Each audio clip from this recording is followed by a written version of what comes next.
here's a fun fact. The Crusades happened because of Islam, because Islam is not a religion of peace. The First Crusade began in 1095, but it wasn't because Christians were looking to pick a fight with their neighbors and baptize the whole face of the planet. The First Crusade was called only after 4 centuries of Muslim aggression. The First Crusade was called 460 years after the first Christian city was overrun by Muslim armies. 457 years after Jerusalem was conquered by Muslims. 453 years after Egypt was taken. 443 years after Italy was plundered. 427 years after Muslims first laid siege to the Christian capital of Constantinople.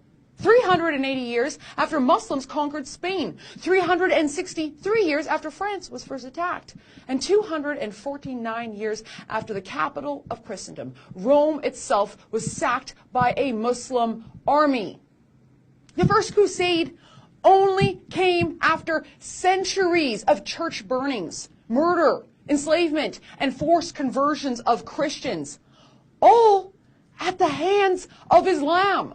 And by the time the Crusades finally began, Muslim armies had conquered 2/3 of the Christian world.